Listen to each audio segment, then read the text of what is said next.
Imagine आप campus के hostel room में बैठे हो, एक तरफ लैपटॉप चल रहा है क्लास के नोट्स के लिए, दूसरी तरफ फोन चल रहा है रील्स बनाने के लिए, और वॉच पे आपको स्टेप्स ट्रैक्स करने हो रहे हैं। ये है today's students life, multi device always on. क्यों है ना, आपके साथ भी आप एक ही जगह पे तो ध्यान दे नहीं पा रहे हैं, आप लैपटॉप पर भी हैं, फोन पर भी हैं, घड़ी पर भी हैं, टीवी पर भी हैं। और बात क्या है पता है, यही समझ के सैमसंग ने बनाया था अपना biggest student campaign, back to campus.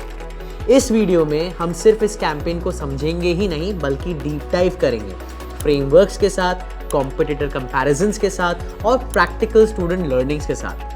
And तक आपको एक रेडी प्लेबुक मिलेगा कि कैसे जेनजी को टारगेट करना है और कैसे स्टूडेंट कल्चर को अपने ब्रांड का स्टेज बनाना है। और बाय द वे, ये जो जेनजी की हम बात कर रहे हैं और स्टूडेंट कल्चर की बात कर रहे हैं, ये आप किसी भी इंडस्ट्री में यूज कर सकते हैं, चाहे वो क्लोथिंग हो या फिर apparels हो या फिर इलेक्ट्रॉनिक्स हो। So let's dive deeper into it. First of all, let's try and understand कि why students matter.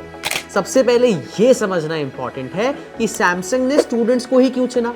India has 315 million plus students and जो कॉलेज यूथ हैं ये अर्ली एडॉप्टर्स होते हैं टेक्नोलॉजी के लिए। अब आप खुद ही को देख लीजिए, कोई नया फ़ोन लॉन्च होता है या आईफोन आता है, अभी जैसे 17 प्रो आया, आप बड़े इच्छुक हो जाते हैं, देखते हैं कि अच्छा इनमें क्या नई चीज़ें हैं, और फिर चाहे किडनी बेचनी पड़े या क्रेडिट कार्ड लेना पड़े या माँ बाप के आगे गिड़गिड़ाना पड़े, आप अपना आईफोन लेकर आते हैं। सारे लोग नहीं, लेकिन काफ़ी हद तक। क्योंकि क्या है ना, जो जेनजीज हैं, ये जो 18 साल से 25 साल की उम्र के जो लोग हैं, ये एस्पिरेशनल है, महत्वाकांक्षी हैं और डिजिटल फर्स्ट हैं, राइट। सो एक और बड़ी इंपॉर्टेंट स्ट्रैटेजिक चीज़ भी है कि अगर आपने स्टूडेंट को एक्वायर कर लिया तो लाइफ टाइम वैल्यू बहुत बढ़ जाती है।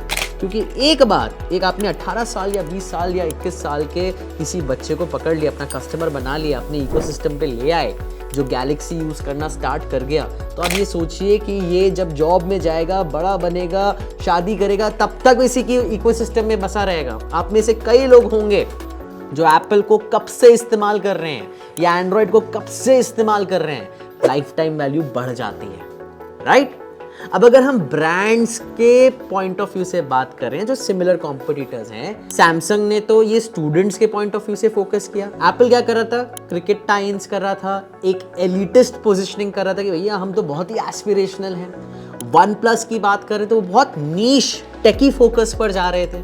रियलमी या वीवो जैसे ब्रांड्स की बात करें तो वो अफोर्डेबिलिटी एंगल लेके जा रहे थे। सैमसंग ने एक बैलेंस बनाया, एस्पिरेशन का भी और एक्सेसिबिलिटी का भी, right. So what did they do, ये जानना जरूरी है। कैंपेन का टैगलाइन था show them how it's done and they pick 3 young creators for it. पहला क्रिएटर पॉडकास्टर जो हॉस्टल रूम से ग्लोबल पॉडकास्ट चला रहे हैं। दूसरा म्यूजिक प्रोड्यूसर जो अपने डॉर्मेट्री से बीट्स बनाते हैं और अपने पूरे माहौल क्रिएट कर देते हैं दुनिया भर में अपने म्यूजिक से। और तीसरा बना एक फैशन डिजाइनर, कैंपस से ही इन्होंने स्टार्टअप लॉन्च कर दी थी, राइट। तो इस तरीके के 3 ब्रांड एम्बेसडर्स बनाने की कोशिश करी। हर एक स्टोरी दिखाती है कि कैसे गैलेक्सी इकोसिस्टम ने उनके पैशन को एनेबल किया और एग्जीक्यूशन में भी, राइट। ये बड़ा की इंपॉर्टेंट पॉइंट है कि ये जो कॉलेज के यंगस्टर स्टूडेंट्स हैं, जेनजी स्टूडेंट्स हैं, ये एस्पिरेशनल होते हैं, एंटरप्रेन्योर भी होते हैं, और सैमसंग इसी चीज़ को टैप कर रहा था कि भैया आप इसी समय पर कैसे अपने आप को ग्रोथ दे सकते हैं। और इसको एग्जीक्यूट करने के लिए सैमसंग ने एक 360 डिग्री कंटेंट स्ट्रैटेजी अपनाई। Ads, reels, YouTube and offline campaign with campus activations. यहाँ पर इन्होंने स्टूडेंट एम्बेसडर्स को पकड़ा, कॉलेज के फेस्ट्स को स्पॉन्सर किया गया, राइट। हर एक कॉलेज के फेस्ट में आपको दिख जाएगा सैमसंग गैलेक्सी की ब्रांडिंग। इन्फ्लुएंसर्स तक गए, tech bloggers, student lifestyle creators, right, जैसे टेक गुरुजी की या फिर ब्राइट्सो की, इस तरीके के इन्फ्लुएंसर्स को पकड़ा गया। गेमिफाइड चैलेंजेस बनाए, रील्स क्रिएट करी which show them how it's done prompts. इसका रिजल्ट क्या था, 2 billion plus impressions, 370 million video views, 199 million social interactions. बहुत बड़ा इम्पैक्ट है जिसको सैमसंग अपने एक्टिवेशन पर लेकर आया with this particular campaign. Let's talk more in detail about this कि किस तरीके से आप इसको आइडा मॉडल के पॉइंट ऑफ व्यू से देखें, फनल को मैप करें तो कैसे किया गया होगा। स्टूडेंट्स, आपको ये याद रखना है कि कोई भी मार्केटिंग स्ट्रैटेजी है उसमें आइडा मॉडल बहुत ज़्यादा इंपॉर्टेंट होता है, यानी अटेंशन, इंटरेस्ट, डिजायर, एक्शन। अब अटेंशन कैसे बनाया गया? सैमसंग ने इस कैंपेन के जरिए क्रिएटर्स से स्टोरीज बनाई जो कि बहुत रिलेटेबल स्टोरीज थी। इंटरेस्ट कैसे जगाया? तो रील्स बनाई गई, यूजीसी चैलेंजेस बनाई गई। और डिजायर कैसे क्रिएट करी?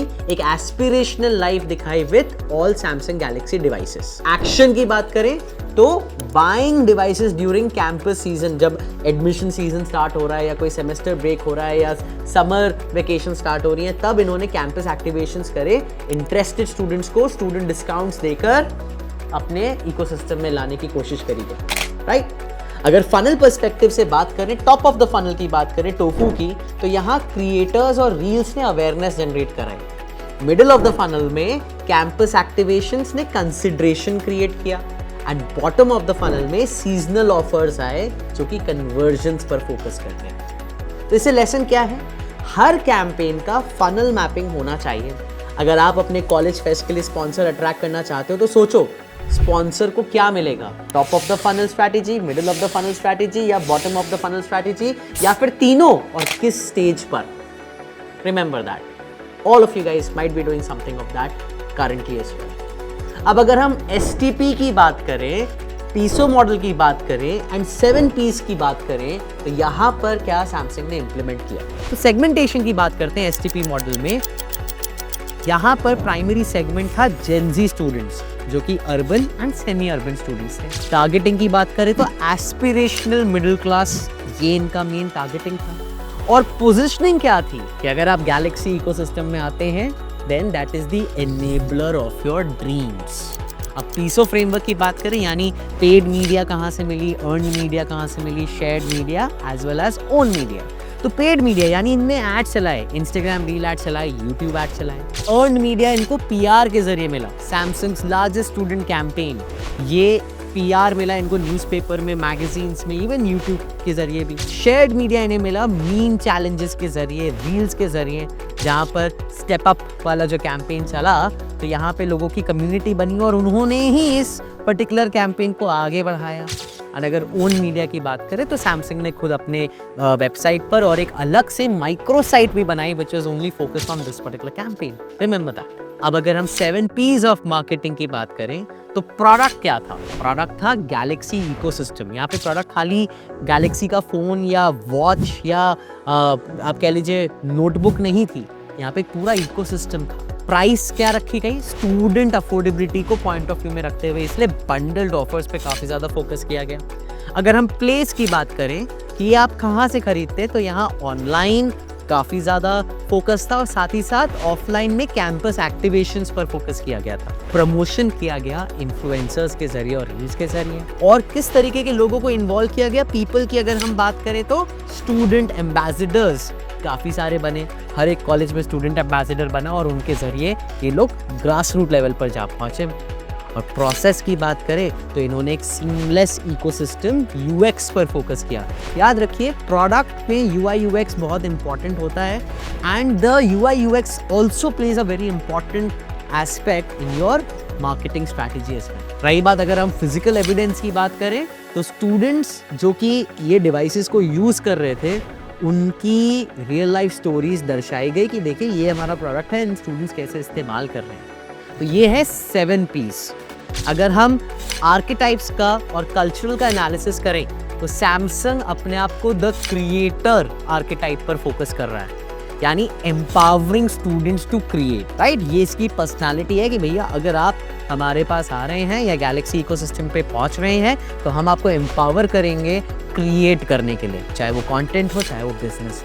अगर हम एप्पल की बात करें तो एप्पल का जो आर्केटाइप है वो है रूलर, राइट। राजा हैं आप अगर आप हमारा प्रोडक्ट यूज़ कर रहे हैं, स्टेटस और प्रीमियमनेस दिखता है।